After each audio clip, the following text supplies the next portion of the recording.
నమస్తే, welcome to our channel. నేను సిరి. జాతీయ సర్వేలన్నీ తప్పు అని చెప్పేసి సజ్జల అయితే కామెంట్ చేశారు. మరి ఆ కామెంట్స్ వెనుక సీక్రెట్ ఏంటి అనేది మనకు వివరించడానికి మనతో పాటు ఉన్నారు ప్రముఖ రాజకీయ విశ్లేషకులు రాజా సప్పసాని గారు. నమస్కారం సార్. సార్, ఇప్పుడు చూస్తుంటే జాతీయ సర్వేలన్నీ కూటమికి గెలుపు అవకాశాలు ఉన్నాయి, కూటమి గెలుస్తుందని చెప్తున్న వేళ కానీ సజ్జల గారు ఏం చెప్తున్నారంటే ఈ సర్వేలన్నీ నమ్మాల్సిన అవసరం లేదు, ఇది అల్టిమేట్ కాదు అని చెప్పేసి కొన్ని కామెంట్స్ అయితే చేశారు. ఇంకొకటి కూడా చేశారు, ఏంటంటే ఇది బీజేపీ నేతల్ని మోదీ గారిని సాటిస్ఫై చేయడానికి మాత్రమే ఈ సర్వేలన్నీ అని చెప్పేసి చెప్పడం జరిగింది. అంటే మరి దీని వెనకాల ఏమైనా సీక్రెట్ దాగుందా, లేకపోతే భయపడి ఇలాంటి కామెంట్స్ చేస్తున్నారా ఏంటి సార్? అసలు ఇక్కడ సజ్జల గారి కామెంట్స్లో రేషనాలిటీ గురించి తర్వాత మాట్లాడదాం. ఒకటి వాస్తవం ఏంటి అంటే ప్రజల ఓట్లు ఈవీఎంలో నిక్షిప్తం చేసేసారు. రేపు మార్నింగ్ 8 o'clockకి కౌంటింగ్ బిగిన్ అయిపోద్ది. అరౌండ్ 11-11:30 కల్లా ఎర్లీ ట్రెండ్స్ వచ్చేస్తాయి. సజ్జల గారు ఒప్పుకోపోయినా, మీరు నేను ఒప్పుకోపోయినా అంతిమ తీర్పు అనేది ప్రజలు ఆల్రెడీ ఇచ్చేస్తున్నారు. జగన్మోహన్ రెడ్డి గారు ఐపాక్ ఆఫీస్కి వెళ్ళి మనం రికార్డు సృష్టించబోతున్నాం, 151 కన్నా మెరుగైన ఫలితాలు నమోదు చేయబోతున్నామని చెప్తేనేమో అది సజ్జల గారికి మనకి చిన్నప్పుడు చదువుకునే వాళ్ళం, తింటే గారెలు తినాలి, వింటే మహాభారతం వినాలి అని చెప్పని. అట్లా మహాభారతము రామాయణము చెప్పినట్టుగా సజ్జల గారికి, అంటే జగన్మోహన్ రెడ్డి గారు చెప్పిన 151 కంటే మిగులు అంత పవిత్రంగా అంత చిత్తశుద్ధితో చెప్పిన మాటలు అవి. వీళ్ళకి ప్రతికూలంగా ఏదైనా ఒక మాట వస్తే మాత్రం ఇవి నమ్మవసరం లేదు. ఎప్పటి వరకు నమ్మరు? రేపటి వరకు నమ్మరు. ఇవాళ తెల్లవారితే రేపు మీకు ఇష్టం ఉన్నా లేకపోయినా నమ్మి తీరాలి. ఎందుకంటే ఇవాళ రేపు అసలు సిసల సమాచారం బయటకు వస్తుంది. మీరే ప్రాతిపదిక మీద చెప్పారు 151 కంటే మిగులు వస్తాయి అని చెప్పని. మీకున్న హేతుబద్ధత ఏంటి? మీరు అందించిన పరిపాలన, మీరు ప్రజల జీవితాల్లో వాళ్ళ లైఫ్ స్టాండర్డ్స్ మెరుగుపరిచారా? మీరు 2019 నాడు చేసిన వాగ్దానాలను నెరవేర్చారా? మీరు అంత అద్భుతమైన పరిపాలన అందించున్నట్టయితే రేపు జూన్ 4, 2024 సార్వత్రిక ఎన్నికలు జరిగి లెక్కింపు జరుగుతున్న రోజు రేపు కూడా రిజర్వ్ బ్యాంక్ నుంచి 4,000 కోట్లు అప్పు ఎందుకు తెస్తున్నారు? మీరు అంత అద్భుతమైన పరిపాలన అందించున్నట్టయితే, మీ పరిపాలన పట్ల మీకు అంతటి నమ్మకం ఉండున్నట్టయితే, ఒక ఫైనాన్షియల్ ఇయర్కి కేటాయించిన ఎఫ్ఆర్బిఎం పరిధి అప్పులో 50-60% 3 నెలల లోపుగానే ఎందుకు వాడేయాల్సి వచ్చింది? మీరు 2 నెలలే, ఏప్రిల్ మే 2 నెలలు 25,000 కోట్ల రూపాయల అప్పు ఎందుకు చేయాల్సి వచ్చింది?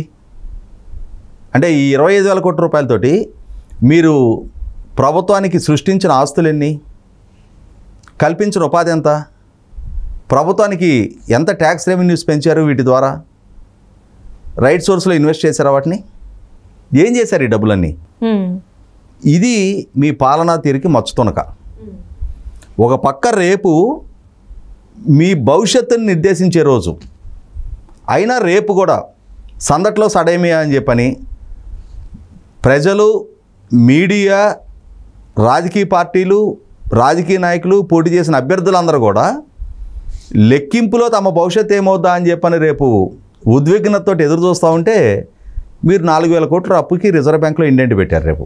అంటే వాళ్ళు అనేది ఏంటంటే ఇప్పుడు మొన్న జరిగిన పోస్టల్ బ్యాలెట్ ఓటింగ్ ఏదైతే ఉందో ఏదైతే ఇంతకు ముందు కన్నా రెట్టింపు ఓటు శాతం అయితే జరిగింది.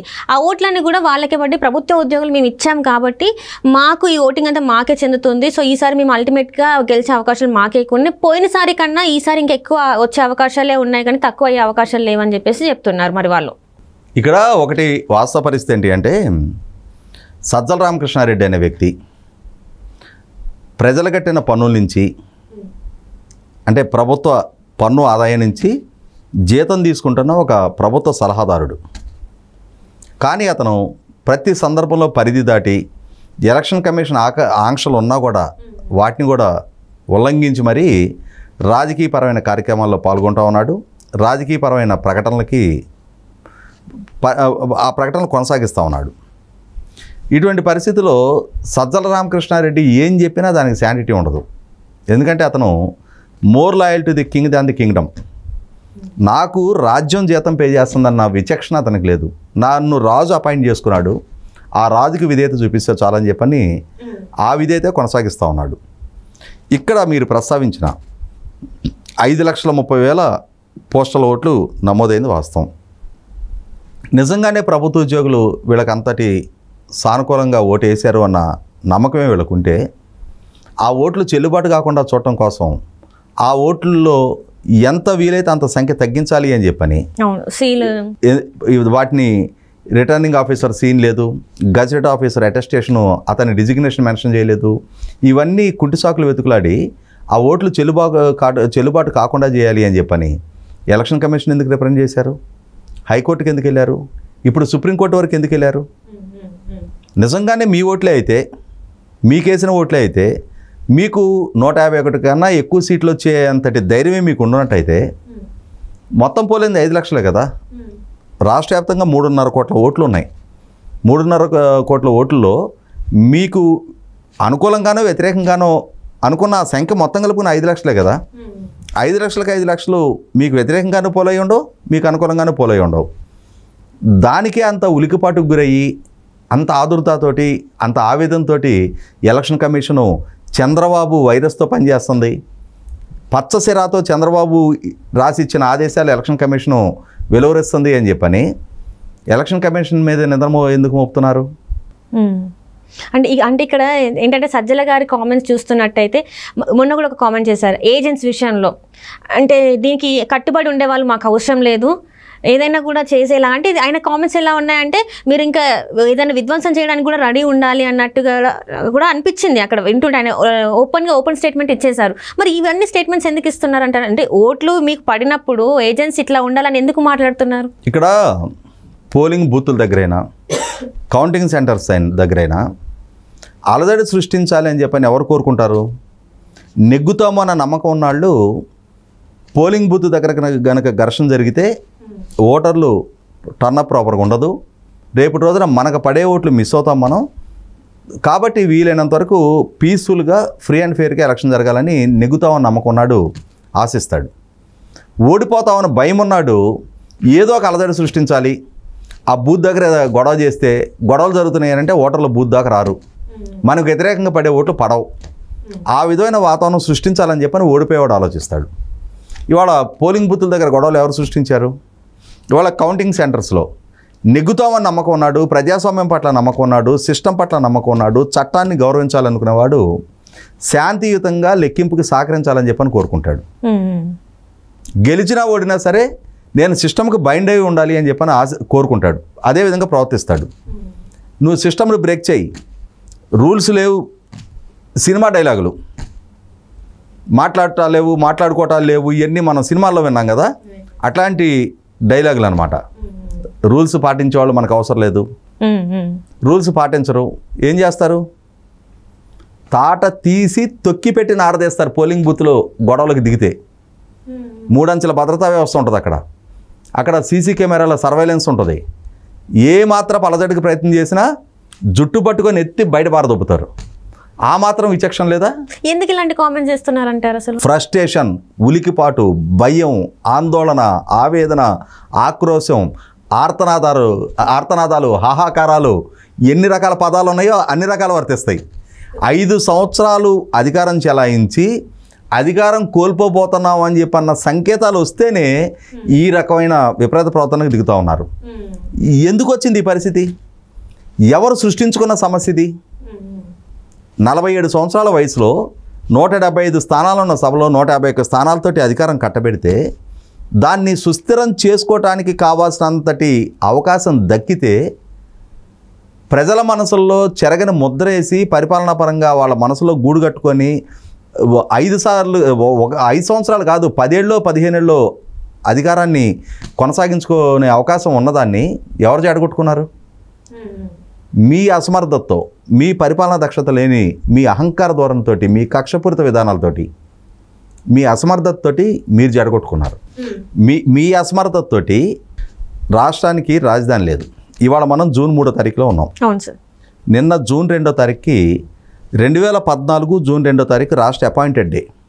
అంటే విభజన చట్ట ప్రాతిపదికగా ఉమ్మడి రాష్ట్రం 2 రాష్ట్రాలుగా విభజన జరిగి ఆంధ్రప్రదేశ్ అనేది ఒక ప్రత్యేక రాష్ట్రంగా ఏర్పడి జరిగి నిన్నటికి 10 సంవత్సరాల కాలం పూర్తయింది.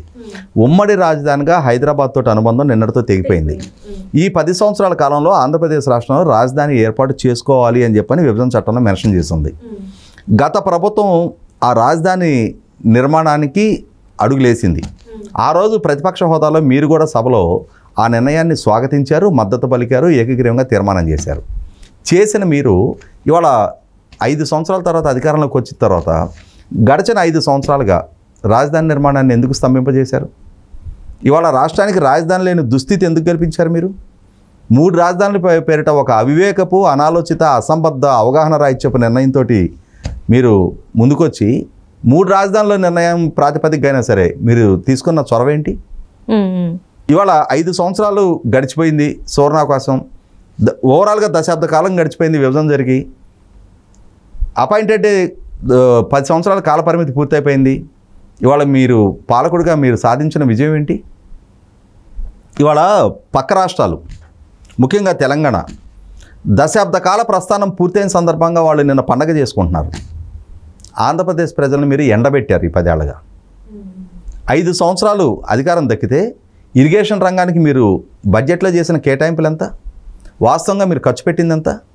ఏ ప్రాజెక్టు ఏ స్థాయిలో పురోగతి మీ హయాంలో సాధించారు? పారిశ్రామిక పెట్టుబడులు రప్పించడానికి మీరు తీసుకున్న చొరవ ఏంటి? మీరు రప్పించిన పెట్టుబడులు ఎన్ని? మీరు కల్పించిన ఉపాధి ఎంత? మీరు సృష్టించిన సంపద ఎంత? రోడ్ ఇన్ఫ్రాస్ట్రక్చర్ కానీ, పవర్ ఇన్ఫ్రాస్ట్రక్చర్ కానీ మీరు ఏ స్థాయిలో మెరుగుపరిచారు? ఇవాళ 8 సార్లు కరెంటు బిల్లు పెంచారు, 3 సార్లు ఆర్టీసీ ఛార్జీలు పెంచారు, రేషన్ సరుకుల ధరలు పెంచారు, ఇంటి పన్ను పెంచారు, ఆస్తి పన్ను పెంచారు, రిజిస్ట్రేషన్ ఛార్జీలు పెంచారు, చెత్త పన్ను ఇంపోజ్ చేశారు. పక్క రాష్ట్రాల కన్నా తమిళనాడు, కర్ణాటకతో పోలిస్తే 10 రూపాయలు ఎక్కువకి పెట్రోల్ డీజిల్ అమ్ముతూ ఉన్నారు. ఇవాళ మద్యపాన నిషేధం చేస్తానని చెప్పిన వాగ్దానం నుంచి డివీట్ అయ్యి ఇవాళ ఒక అధ్వానపు మద్యం పాలసీని అడాప్ట్ చేసుకున్నారు. ఉచితంగా ఇస్తున్న ఇసుక పాలసీని రద్దు చేసి ఇవాళ ఇసుకని బంగారంతో సమానమైన ధరకి పెంచి పోషిస్తూ ఉన్నారు. మీరు మీ నాయకులు రాష్ట్ర వ్యాప్తంగా ప్రకృతి వనరులను అడ్డగోలుగా లూటీ చేస్తూ ఉన్నారు. ప్రజల భావ ప్రకటన స్వేచ్ఛని హరించేశారు. ప్రతిపక్ష రాజకీయ పార్టీని స్వేచ్ఛాయుత వాతావరణంలో రాజకీయ కార్యకలాపాలు నిర్వహించుకోనికుండా నిర్బంధించారు, ప్రతిబంధకాలు కల్పించారు, ఆటంకాలు సృష్టించారు. ఇవన్నీ ప్రజల్లో చర్చనీయాంశం కావట్లేదా? మీ వైఫల్యాలు, మీ అసమర్థత, మీ నైజం ఇవాళ ప్రజల్లో విస్తృతంగా చర్చనీయాంశం అయింది. కాబట్టి ప్రజలు మీకు వ్యతిరేకంగా ఓటేశారు. సజ్జల రామకృష్ణారెడ్డి గారు, మీ నాయకుడికి సలహాదారుడిగా ఉన్న మీరు మీ నాయకుడిని ఆయన వ్యవహార శైలిని మార్చుకోమని సలహా ఇవ్వాల్సిన దగ్గర రాష్ట్రం ఎజెండాగా పనిచేయాల్సిన పాలకుడు కేవలం తన వ్యక్తిగత స్వార్థంతో తన ఆస్తుల పెంపకం మీద చూపించిన శ్రద్ధ, తన కేసు నుంచి బయటపడటానికి చూపించిన శ్రద్ధ, కనీసం ఇవాళ ఒక నాయకుడిగా, ఒక వ్యక్తిగా కుటుంబ సంబంధాలకు కూడా విలువ ఇవ్వని, మానవ సంబంధాలకు విలువ ఇవ్వని మీ నాయకుడి వ్యక్తిత్వం ఇవాళ ప్రజల్లో చర్చనీయాంశమైంది. ఇవాళ అతని సొంత తోడపుట్టిన చెల్లెలు, కన్న తల్లి, చిన్నాన్న కుమార్తె జగన్మోహన్ రెడ్డి గారి వ్యక్తిత్వం మంచిది కాదు, ఆయన హంతకులని కాపాడుతూ ఉన్నాడు, హత్యలు చేసిన వాళ్ళని కాపాడే ప్రయత్నం చేస్తున్నాడు, ఈ హత్యల్లో ఇతను కూడా భాగస్వామ్యం అని చెప్పని వాళ్ళు కుటుంబ సభ్యులే ప్రస్తావిస్తుంటే ప్రజలు ఇవన్నీ చర్చనీయాంశం కావట్లేదా? ఇటువంటి సందర్భంలోనే నేషనల్ మీడియా ఏం చెప్పింది, రాష్ట్ర మీడియా ఏం చెప్పింది, ఏ సర్వే సంస్థలు ఏం చెప్పింది అనేది ఇర్రెలెవెంట్. ప్రజలకు స్పష్టతతో ఓటేశారు. ఆ ఓటు ఫలితం ఏంటి అనేది రేపు స్పష్టం కాబోతూ ఉంది. 100కి 100 నా అంచనా అయితే 1994 ఎన్నికల్లో తెలుగుదేశం పార్టీ చరిత్రలో తెలుగుదేశం పార్టీకి దక్కిన అతి గొప్ప విజయం 1994 ఎలక్షన్లో దక్కింది. పార్టీ ఏర్పాటైన 83లోనే 85లో కన్నా కూడా అతి పెద్ద విజయం 1994లో దక్కింది. ఆ ఎన్నికల్లో తెలుగుదేశం పార్టీకి మిత్రపక్షాలుగా పోటీ చేసిన కమ్యూనిస్ట్ పార్టీలకి ఉమ్మడి రాష్ట్రంలో 30 సీట్లు దక్కితే అప్పటి వరకు 89 నుంచి 94 దాకా పరిపాలన చేసిన కాంగ్రెస్ పార్టీ ప్రతిపక్ష హోదా కూడా దక్కించుకోకుండా 26 స్థానాలకు పరిమితమైంది. అంటే తెలుగుదేశం అలయన్స్ పార్ట్నర్ల కన్నా కూడా తక్కువ సీట్లు కాంగ్రెస్ పార్టీకి దక్కాయి అప్పటి వరకు అధికారంలో ఉన్న పార్టీకి. ఈ ఎన్నికల్లో కూడా తెలుగుదేశంకి మిత్రపక్షాలుగా పోటీ చేసిన జనసేన, భారతీయ జనతా పార్టీ కలిపి పోటీ చేసిన 31 స్థానాల్లో ఆ 2 పార్టీలకి దక్కనున్న స్థానాల కన్నా కూడా తక్కువ స్థాయిలోనే ఇప్పుడు జగన్మోహన్ రెడ్డి గారి నాయకత్వంలో ఉన్న అధికార పార్టీ అంత దిగజారుడు స్థానాలు దక్కించుకోబోతుంది అనేది 100కి 100 నా ఎజంప్షన్. అది నేను చాలా సందర్భాల్లో చాలా లైవ్ చర్చల్లో కూడా ఇదే అంశాన్ని ప్రస్తావించా. జగన్మోహన్ రెడ్డి గారి నాయకత్వం అన్న పార్టీ ప్రభుత్వం ఒక డిజాస్ట్రస్ ఓటమి దిశగా అడుగులు పడతాయి అనేది వాస్తవం. Right sir, right, thank you so much sir.